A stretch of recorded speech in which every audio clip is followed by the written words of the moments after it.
வணக்கம். ஈரானின் மிக முக்கியமான எண்ணெய் முனையமான கார்க் தீவு மீது அமெரிக்க ராணுவம் குண்டுவீசி தாக்கியுள்ளது. இது உலகளாவிய எண்ணெய் சந்தையில் ஒரு பெரிய அதிர்வலையை ஏற்படுத்தியுள்ளது.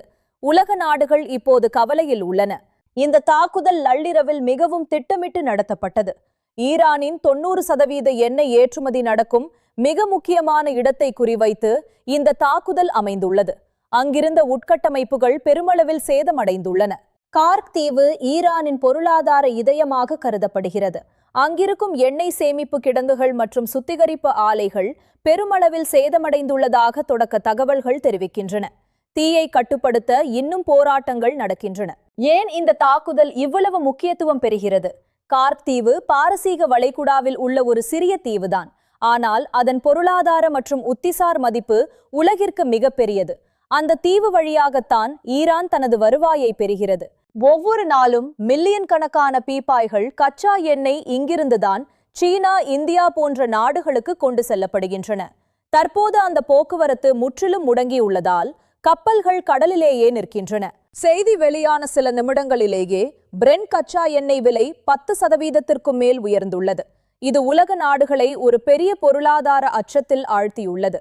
கச்சா எண்ணெய் விலை $100 தாண்டும் என அஞ்சப்படுகிறது. வாஷிங்டன் தரப்பில் இது ஒரு தற்காப்பு நடவடிக்கை என்று கூறப்பட்டாலும் இதன் பின் விளைவுகள் உலகம் முழுவதும் பல மாதங்களுக்கு உணரப்படும் என்பதில் எந்தவித சந்தேகமும் இல்லை. இது ஒரு புதிய போர் பதற்றத்தை உருவாக்கியுள்ளது.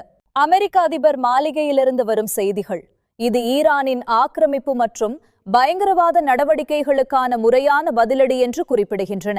உலக அமைதிக்கு ஈரான் அச்சுறுத்தல் என்று அமெரிக்கா கூறுகிறது. ஈரான் இதற்கு இராணுவ ரீதியாக பதிலடி கொடுக்கும் பட்சத்தில் அது ஒரு முழுமையான பிராந்திய போராக மாறக்கூடும் என்ற அச்சம் சர்வதேச சமூகத்தில் எழுந்துள்ளது. ஈரானிய இராணுவம் ஏற்கனவே தயார் நிலையில் இருப்பதாக அறிவித்துள்ளது. இந்த தாக்குதலால் இந்தியா போன்ற வளர்ந்து வரும் நாடுகள் எப்படி பாதிக்கப்படும்? இந்தியா தனது கச்சா எண்ணெய் தேவையில் சுமார் 80% இறக்குமதி செய்கிறது.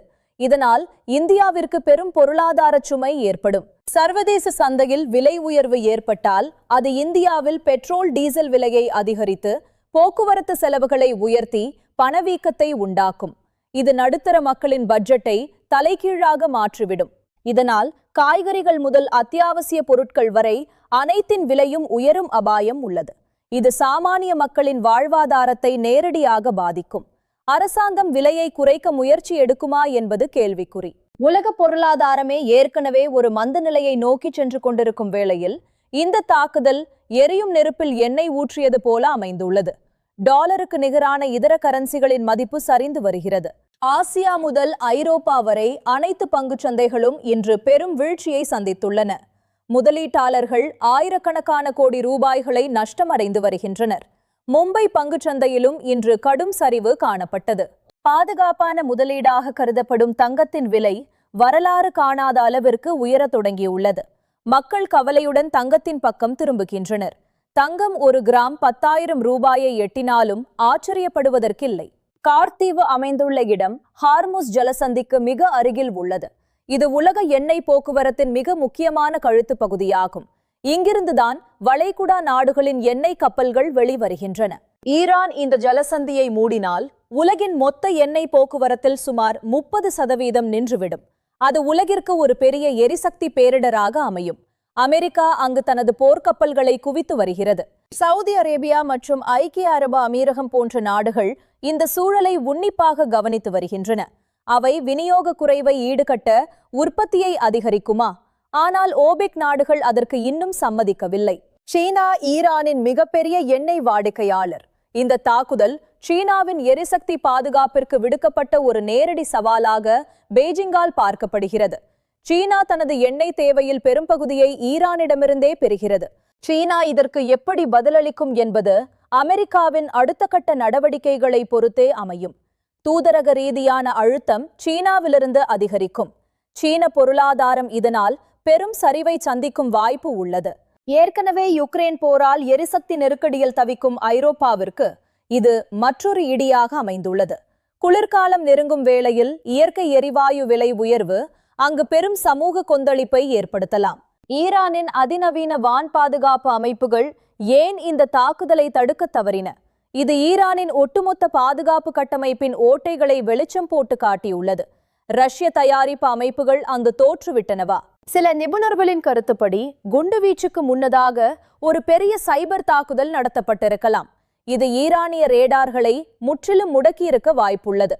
நவீன போரில் சைபர் தாக்குதல் என்பது ஒரு முக்கிய ஆயுதமாகும். ஈரான் மக்கள் ஏற்கனவே நீண்ட கால பொருளாதார தடைகளால் அவதிப்பட்டு வருகின்றனர்.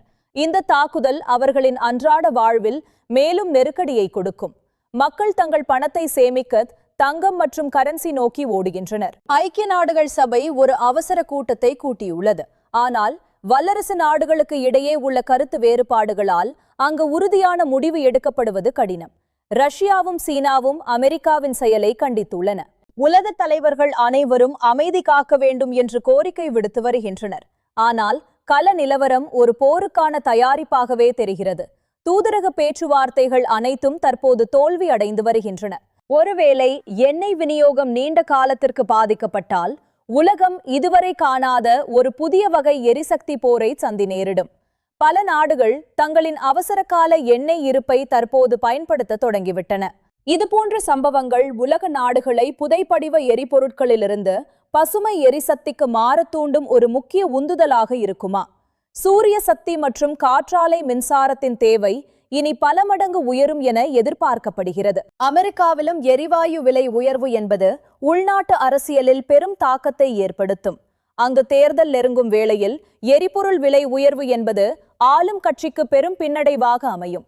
மக்கள் போராடுகின்றனர். இது வெறும் எண்ணெய் விலை உயர்வு பற்றிய செய்தி மட்டுமல்ல, உலக அதிகார போட்டியின் புதிய மற்றும் பயங்கரமான முகம். இதன் முடிவு என்னவாக இருக்கும்? அதை நாம் அனைவரும் சேர்ந்து பார்க்க போகிறோம். இது ஒரு எச்சரிக்கை. தொடர்ந்து இணைந்திருங்கள். உலக நிகழ்வுகளை உடனுக்குடன் தெரிந்து கொள்ள எங்களை பின்தொடருங்கள். இது உண்மை AI செய்திகளுக்காக. நான் வணக்கம். நன்றி.